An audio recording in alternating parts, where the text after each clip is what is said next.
Today we'll talk about how can you fix this problem or know how you can do that on your YesStyle app. All you have to do in the first you just click here on settings.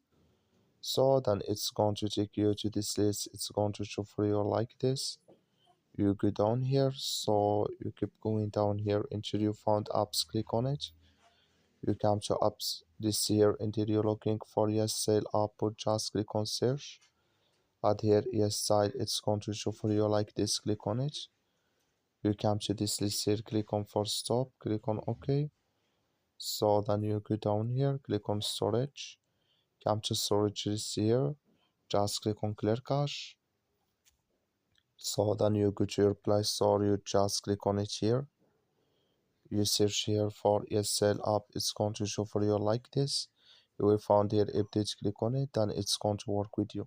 So thank you for watching. Don't forget to support us by liking, subscribe.